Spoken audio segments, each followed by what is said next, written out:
You see, this is the grand celebration of Kota, which is famous for the celebration of All India Rank 1. After looking at this, you may also feel like going to Kota for preparation. But when you take a look at this, and this, and over 26 such cases last year, well, you may not want to go to Kota. So then the question remains, how does the coaching culture work in Kota? Is it that depressing? And should I go there? And so while I was wondering if you were having these thoughts after looking at the news, I thought I have studied in Kota for 2 years. Maybe I could help. So I was enrolled in Ellen's 2-year classroom program when I took admission there and went to Kota as I was in my class 11th back then. तो कोटा में आने के 2 दिन बाद था मेरा orientation session, जो कि अब अगर कोई भी कोर्स लेते हैं एलएन का तो उसके शुरू होने से 2-3 दिन पहले आपका होता है। तो अपने ओरिएंटेशन सेशन में वो आपको अपना पूरा एकेडमिक करिकुलम समझाते हैं। वो आपको उनके प्रीवियस ट्रायम्स के बारे में बताएंगे, आपको हर तरीके से मोटिवेट करेंगे कि आप यहाँ पढ़ने और रहने के लिए पूरी तरीके से तैयार हो जाएं। अब एलएन के एकेडमिक सिस्टम में होता क्या है, they divide all types of students in 4 batches. First is the nurture batch for the students who are moving in class 11, जो अभी फ्रेश कोटा में आए हैं। Then there is the enthusiast batch जो 1 साल कोटा में पढ़ चुके हैं, who are moving from 11th to 12th now and have to also prepare for their boards along with the NEET preparation. And then there are the dropper batches, which include the leader and the achiever batches. Now the difference between the leader and the achiever batches is that leader batch is more focused towards concept building and on teaching, while the achiever batch leans more towards question practicing. Basically, the leader batch is for those students who have took a drop after completing their 12th and haven't attempted NEET yet, whereas the achiever batch is for those students who have attempted NEET once but couldn't clear it. Okay, so once your classes start in Kota, you will have certain tests based on the NEET format every 2 to 3 weeks, which will be called minor tests. Why are they called minor tests? Well, that's because in these tests, you only compete with classes of the same batch as yours. Now, initially, you will have only these minor tests, but as time progresses, जैसे जैसे आपका syllabus खत्म हो जाएगा, you will then start to have tests of a larger scale, which would be called common tests, इन विच आप सिर्फ अपने ही batch की क्लासेस के साथ कंपेयर नहीं करेंगे, बट कि और भी बैचेस की जितनी भी क्लासेस होंगी आप उन सबके साथ compete कर रहे होंगे। इसके बीच बीच में वो आपको उनकी ऑनलाइन ऐप जो एलएन डिजिटल ऐप होती है उस पर आपको टेस्ट भी देते रहेंगे ताकि आपकी प्रैक्टिस बनी रहे, आपका रिविजन होता रहे। उसके साथ अगर आप चाहे तो आपको ये भी फीचर्स मिलते हैं कि आप अपने खुद के टेस्ट जनरेट कर सकते हैं सर्टेन टॉपिक्स के लिए, अपने खुद के क्वेश्चन उस ऐप से बनवा भी सकते हैं। ये सब आपके ईयर लॉन्ग करिकुलम में चलता है। And at the end of this curriculum, आपके major tests होंगे. Now, major tests are tests which usually have a large syllabus as compared to their other tests.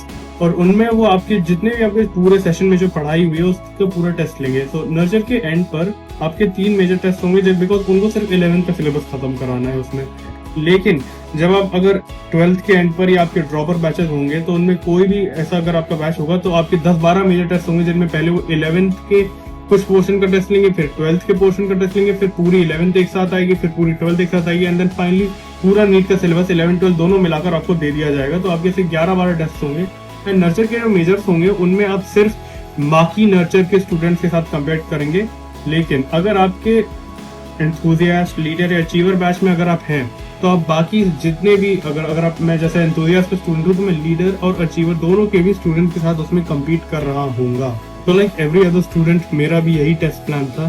And for the first few months, I was actually having a pretty good time in Kota. भी अच्छे से हो रही थी in my tests. I was hitting a consistent score of 670 to 680. I also made new friends in my hostel. ले लो cake. Obviously. और हम लोग देर रात तक ग्रुप स्टडी करते थे, थोड़ी बहुत मस्ती भी होती थी, कभी कभी बाहर भी खाने जाते थे। जैसे जैसे हमारे टेस्ट में आने वाला सिलेबस बढ़ने लगा वैसे ही मेरे दोस्तों के साथ इंटरेक्शन भी काफी कम होने लग गया था और स्ट्रेस लेवल भी अब ऊपर जाने लगा था। आपके स्ट्रेस के बढ़ने का जो मेन रीजन होगा वो ये होगा कि आपके टेस्ट का सिलेबस तो बढ़ता जा रहा है लेकिन आपके पास टाइम ही उतना रह रहा है। सो बेसिकली आपको हर चैप्टर या हर कंसेप्ट के लिए अब कम टाइम मिलेगा रिविजन के लिए।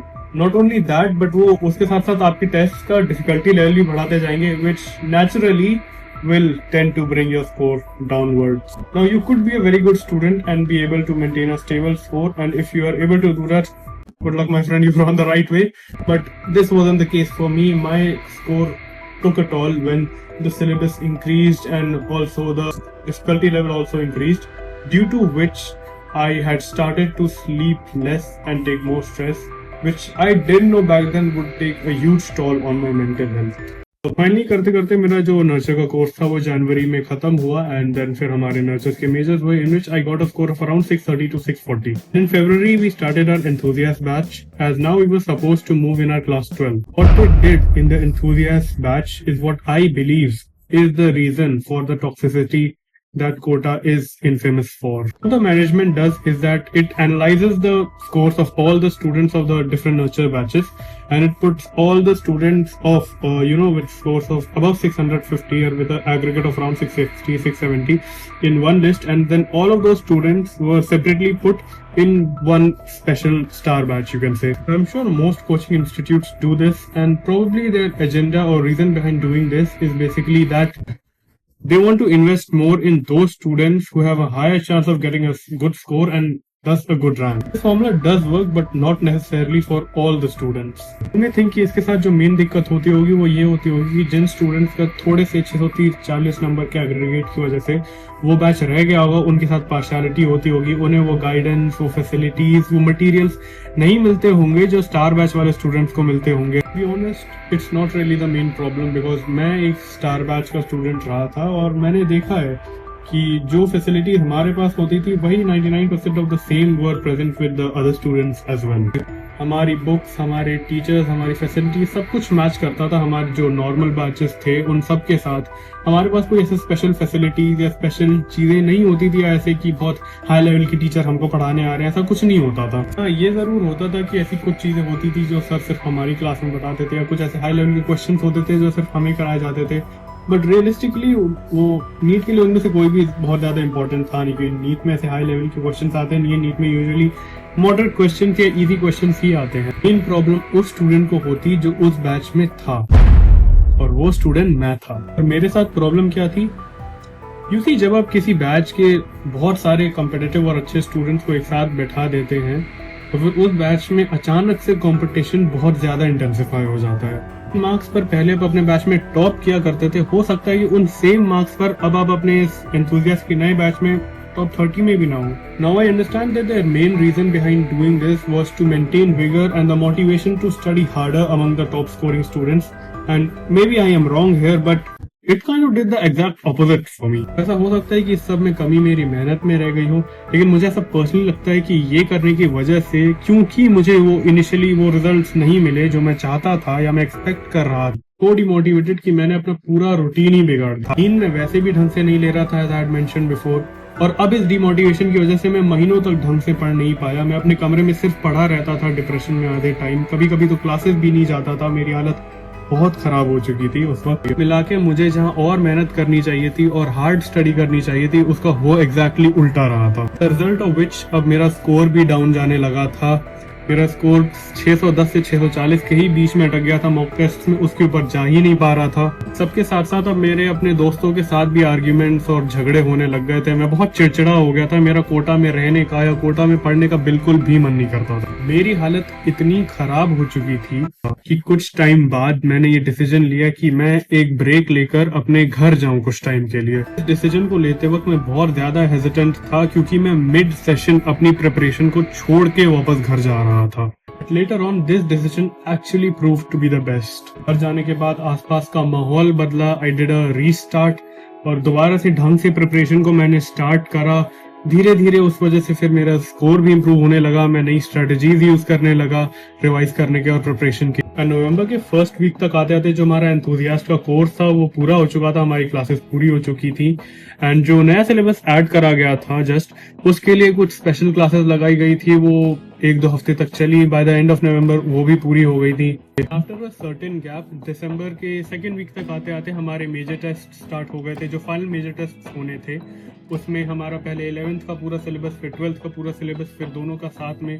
कुल मिला के हमारे बहुत से टेस्ट हुए and they continued till the first week of February. उसके बाद बोर्ड्स की प्रिपरेशन के लिए हमें गैप दे दिया गया था. मेजर्स टेम्पोरेरीली रोक दिए गए थे जो दोबारा अप्रैल में स्टार्ट होने वाले थे जब हमारे बोर्ड्स और वो सब पूरा खत्म हो जाता. बिकॉज मेरा जो स्कूल था वो मेरे ही शहर में था तो मैं फिर अपने बोर्ड्स, प्री बोर्ड्स और जो भी प्रैक्टिकल्स का काम था वो पूरा खत्म करके सीधा अप्रैल में ही 1 महीने के लिए just because I had to give the major tests मैं वापस गया. फाइनली May 5 को नीट यूजी का पेपर हुआ जो मैंने अटेम्प्ट करा. मेरे उसमें 666 मार्क्स बने 720 में से and that's how I ended my 2-year preparation journey. सब में जो क्वेश्चन बच जाता है वो ये है is whether I would recommend you to go and study in Kota.